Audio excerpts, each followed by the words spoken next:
तो आज बहुत टाइम के बाद इसके बारे में बात कर रहा हूँ क्योंकि अब हमको सिचुएशन क्या है सब कुछ क्लियर हो गई है। विंस मैकमैन के बारे में आपको पता है, उनके ऊपर एलिगेशन लगे थे हश मनी के कि उन्होंने पैसे पे किए थे $12 मिलियन। आपको पता है उनके ऊपर अलग अलग तरीके के चार्जेस थे, काफ़ी बुरे थे एंड चार्जेस थे या फिर एलिगेशंस थे, वो सब चीज़ें प्रूव हो चुकी हैं क्योंकि जो बोर्ड ऑफ डायरेक्टर की पूरी कमेटी बैठाई थी WWE ने, अब वो कमेटी खत्म हो चुकी है। मतलब कि जो इन्वेस्टिगेशन थी वो अपना जिस जगह पर उनको पहुंचना था यानी कंप्लीट हो चुकी है पूरी। और ऑब्वियसली जो रिजल्ट है वो कुछ ये है कि विंस मैकमैन पूरी जो कमेटी बैठी थी उसके जो खर्चा आया था $20 मिलियन का, वो पे करेंगे, वो उन्होंने अग्री कर लिया है। और गाइस कहीं से भी अब विंस मैकमैन आपको WWE कंपनी के अंदर नहीं देखने को मिलने वाले। मतलब कि WWE के जो स्पोक्स पर्सन है उनकी तरफ से ये पता चलता है कि स्पोक पर्सन जो है कि विंस मैकमैन हर वे में WWE से डन हो चुके हैं किसी भी तरीके से। मतलब 100% डन का मतलब मुझे तो ये समझ में आ रहा है कि ना सिर्फ कंट्रोल में, पावर में, बल्कि ऑन स्क्रीन भी शायद विंस मैकमैन का कोई रोल नहीं बचा, क्योंकि 100% WWE से डन होने का मतलब यही है कि अब उनका रोल सिर्फ WWE में ये रह गया कि उनके पास पैसे हैं और उनके उन पैसों के जो स्टॉक्स है वो WWE के अंदर है। यानी कि अभी जो WWE को ओन करने वाला हिस्सा है विंस मैकमैन के हाथ में है, लेकिन ये कुछ ऐसा है कि उस कंपनी के ऊपर पैसे विंस मैकमैन के लगे, लेकिन लोग जो काम कर रहे हैं वो अलग तरीके से कर रहे हैं, वो विंस मैकमैन के कहने पर बिल्कुल भी नहीं कर रहे। हाँ, ये जरूर होता है कि जो इन्वेस्टर्स होते हैं उनकी सुनी जाती है, उनके पास जो है डिसीजन मेकिंग पावर होती है, विंस मैकमैन के पास थी।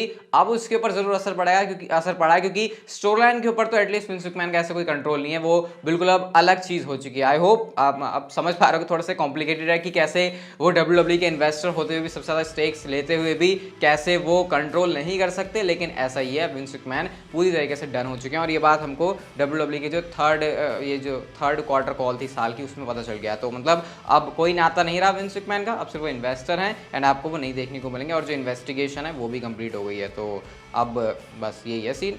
कुछ रिएक्शन अगर आपके इसके ऊपर मुझे आप लोग कमेंट सेक्शन में बताना। WWE की अर्निंग कॉल के अंदर क्या क्या बड़ी चीज़ें हमको पता चली वो मैं आपको बताता हूँ। सबसे पहले तो WWE का जो रेवेन्यू है थर्ड वो जो क्वार्टर है उसमें $304 मिलियन रहा है। $1 मिलियन आपको पता ही है ये बैठते हैं लगभग 8 करोड़ रुपए के आसपास। हाँ, 8 करोड़ ही पड़ रहे हैं। तो $100 मिलियन हो गए आपके 800 करोड़ के और 300 हो गए 2400 करोड़ के। तो इतना जो मैं कैलकुलेशन सही कर रहा हूँ, नहीं कर रहा तो करेक्ट कर देना मुझे। और 19% की जो ग्रोथ है वो इसमें देखी गई है। इसके अलावा जो इन्वेस्टर्स होते हैं, जो शेयर होल्डर्स होते हैं, उनको डिविडेंड्स दिए हैं $9 मिलियन के डिविडेंड्स। यहाँ पर अगर आप स्टॉक वगैरह से थोड़े से ऐसे हो गए तो आपको समझ में आ रहा होगा।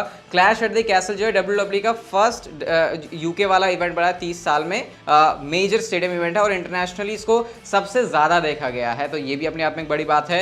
WWE के जो डोमेस्टिक प्रीमियम लाइव इवेंट्स है जिसका नाम money in the bank, SummerSlam, extreme rules, ये मोस्ट व्यूड इवेंट गए हिस्ट्री के और 17%, 20% और 36% रिस्पेक्टिवली ये जो है ग्रोथ में आया, मतलब कि पिछले साल से। तो कुल मिला के आप कह सकते हो कि पैसों के मामले में तो जेबें मोटी हुई हैं, क्योंकि अर्निंग कॉल के अंदर बहुत कुछ चीज़ें रिवील हुई जिससे पता चल रहा है कि WWE बहुत तगड़े वाले प्रॉफिट में जा रही है। अभी थोड़ी देर में और कुछ मैं आपको प्रीमियम लाइव इवेंट्स से जुड़ा स्टैट बताऊंगा, लेकिन उससे पहले बात कर लेते हैं ब्रॉक लेसनर और बॉबी लैशली की राइवलरी के बारे में। तो अकॉर्डिंग टू बॉबी लैशली उनका लास्ट मैच नहीं है क्राउन जूल के अंदर against Brock Lesnar. Bobby Lashley का कहना यह है कि मैं ऑलरेडी ब्रॉक लेसनर के सामने जीत चुका हूं और अगर मैं उसको फिर से हराने जा रहा हूं क्राउन जूल के अंदर तो डेफिनेटली 2-0 वाली सिचुएशन हो जाएगी। और ब्रॉक लेसनर ऐसा बंदा नहीं है जो कि पीछे बैठेगा, तो डेफिनेटली वो रुकने नहीं वाला। और बॉबी लैशली ने हमको ये भी बता दिया कि पहले से कैसे ये वाला मैच डिफरेंट है, इस बार चीजें काफी अलग हैं। उन्होंने ये भी कहा कि इसमें ज्यादा इन्वॉल्वमेंट है। अब एग्जैक्टली उससे क्या बॉबी लैशली कहना चाह रहे हैं वो समझ नहीं आ रहा, लेकिन क्राउन जूल का मैच देखने के बाद पता चल जाएगा। बट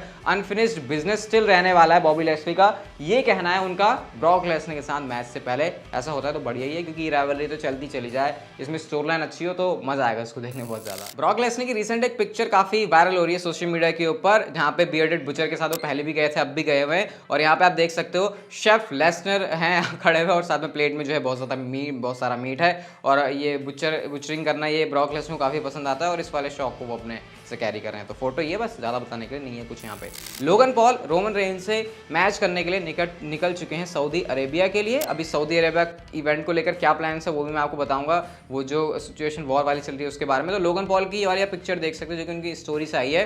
यहाँ पे उनका ये रिंग गियर है, एंट्रेंस गियर होगा मेरे ख्याल से, रिंग गियर तो नहीं होगा। ये पहन के वो आएंगे और वो निकल भी चुके हैं सऊदी अरेबिया के लिए। तो मतलब मामला सारा सेट है क्राउन जूल के लिए, एंड आई होप ये ऐसे ही सेट रहे, क्योंकि जो नेक्स्ट अपडेट है वो इसी से रिलेटेड है। और इमरजेंसी कंटिजेंसी प्लान्स WWE रखेगी अपने पास अगर कोई ऐसे इश्यूज आते हैं, लेकिन फिलहाल क्राउन जूल वैसे ही जा रहा है जैसे उसको जाना चाहिए था। हाई अलर्ट की सिचुएशन भी आ सकती है, ऐसा भी पता लग रहा है कि मतलब WWE कोशिश पूरी कर रही है कि वो जाए अच्छे से, और जो सारे सिक्योरिटी मेजर्स हैं वो लिए जाएं ताकि उनके स्टार्स को कोई भी प्रॉब्लम ना हो। तो अगर क्राउन जूल के अंदर ये जा रहे हैं तो आप फिर मान सकते हो कि WWE जा रही है तो पूरी तैयारी से, लेकिन जहाँ से भी उनको थोड़ी बहुत दिक्कत लगती है तो फिर वो वापस आ जाएंगे। बट फिलहाल अब क्योंकि क्राउन जूल पास आ चुका है तो इसके चांसेस थोड़े से कम लग रहे हैं। बट ये ऐसी रियल लाइफ सिचुएशन है, इसके ऊपर WWE का खास कोई कंट्रोल है नहीं। कुछ गड़बड़ होती तो फिर WWE इसके बारे में ज़्यादा कुछ नहीं कर सकती।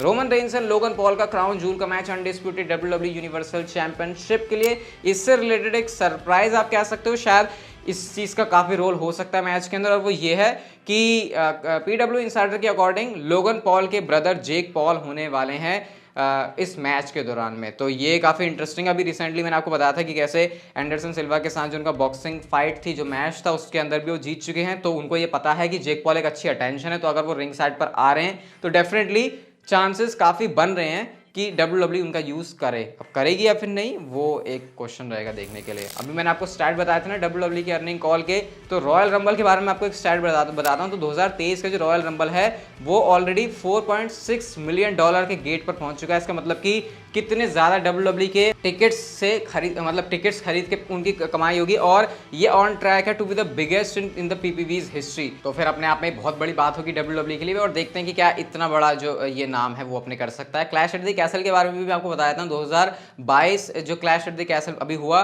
$8 मिलियन का इसका जो है लाइव गेट रहा है। तो $8 मिलियन की ऐसे कमाई हुई है WWE की वहाँ के अटेंडेंस से, तो बहुत तगड़ी और बड़ी बात है, क्योंकि टिकट्स बेच के ही अगर इतने पैसे कमाए जा रहे हैं तो आप लोग देख सकते हो ग्लोबली WWE कितनी ज़्यादा पॉपुलर है।